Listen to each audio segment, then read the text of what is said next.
Good evening.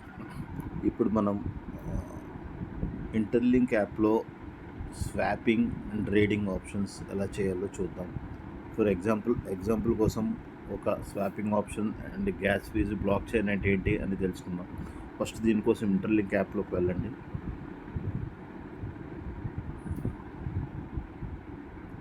So interlink యాప్లోకి వెళ్ళిన తర్వాత home స్క్రీన్లోకి వస్తాం. సో ఫస్ట్ మన హోమ్ స్క్రీన్ ఉంది కదా.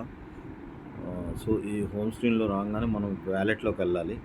వ్యాలెట్లోకి వెళ్ళి గ్లోబ్ మీద క్లిక్ చేస్తే ఇక్కడ యాప్ వ్యాలెట్ అనే ఆప్షన్ వస్తుంది. వ్యాలెట్లోకి వెళ్ళిన తర్వాత ఇక్కడ మీకు చూడొచ్చు. ఇప్పుడు నా దాంట్లో నేను ఆల్రెడీ ఒక $10 నా బ్లాక్ చైన్ నుంచి బిట్గెట్ వ్యాలెట్ నుంచి దీనికి పంపించుకున్నా.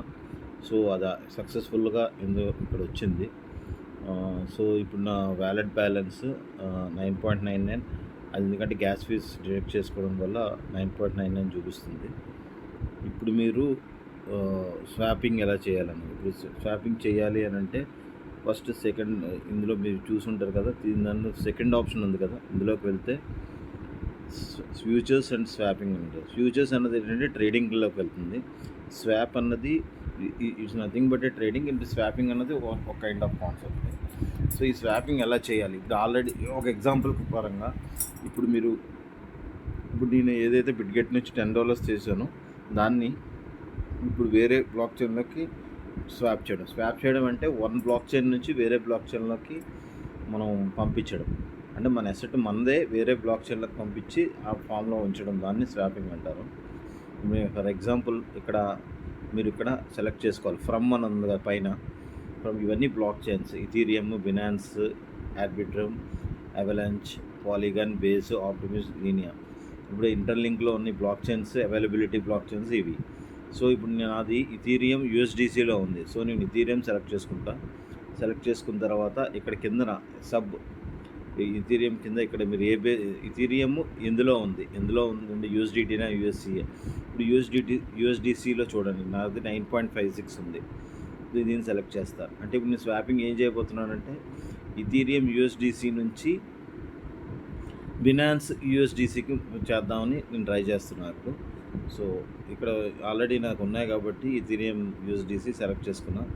ఇప్పుడు చూడండి, ఇక్కడ కింద మ్యాక్స్ అని వచ్చింది చూసారా, అంటే మ్యాక్సిమం ఇంతవరకు మనం మ్యాక్స్ అని కొడితే మొత్తం స్వాప్ అయిపోతాయి. ఇందులో కొంత పార్టే చేయాలనుకుంటే అది కూడా చేయొచ్చు. ఇక్కడ ఎంటర్ చేయండి. జస్ట్ 9.56 ఉంది కదా, ఇప్పుడు సపోజ్ 9 అనుకోండి, 9.0. కింద మీరు బినాన్స్ ఎందులో చేయాలనుకుంటున్నారు అన్నది బినాన్స్లో USDC అనుకుందాం. బినాన్స్లో USDC చేద్దాం అనుకుంటున్నా. సో దీనికి ఇప్పుడు ఇది చెయ్యాలి అంటే ఇప్పుడు చూడండి, ఇప్పుడు నేను ఇక్కడ 9 ఇథీరియం USDC నుంచి బినాన్స్ USDCకి చేయాలంటే 8.9 వస్తుందండి. 8.9 మీకు కన్వర్ట్ అవుతుంది. ఇది ఓకే. ఇక్కడ మీరు కింద చూడొచ్చు ప్రొవైడర్ నియర్ అలైన్మెంట్.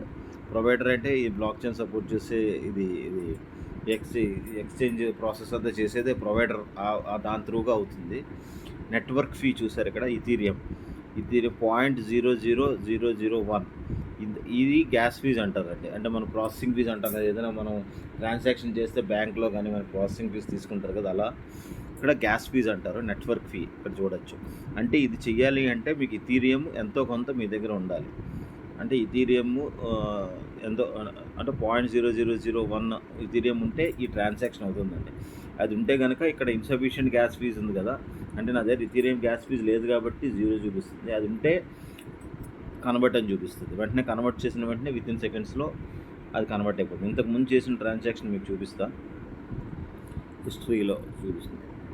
ఇంతకుముందు నేను చేసింది ఇది స్వాప్డ్ చూసారా, ఇది క్లిక్ చేస్తా.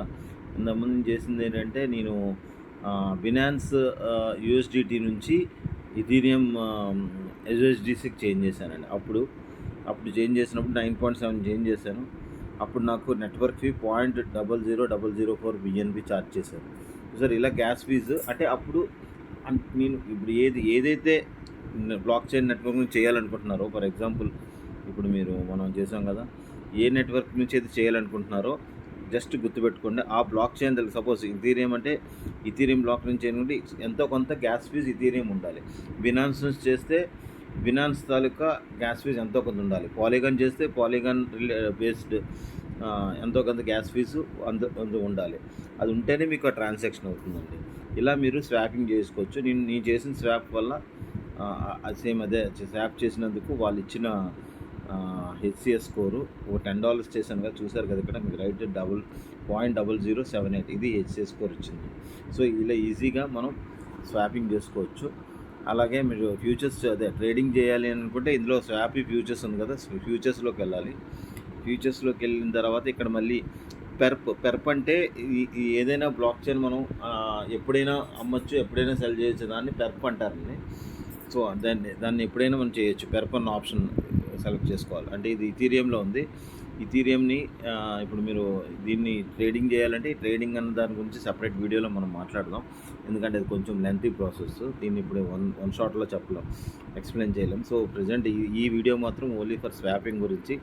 సో ఎవరికైనా అర్థం కాకపోయినా మళ్ళీ ఏమైనా క్వశ్చన్స్ ఉన్నా సరే నాకు డిఎం చేయొచ్చు @Vidyasagar CH Telegram ID. Okay, నేను ఇందులో ఈ వీడియో కింద నేను మెన్షన్ చేస్తాను. Thank you.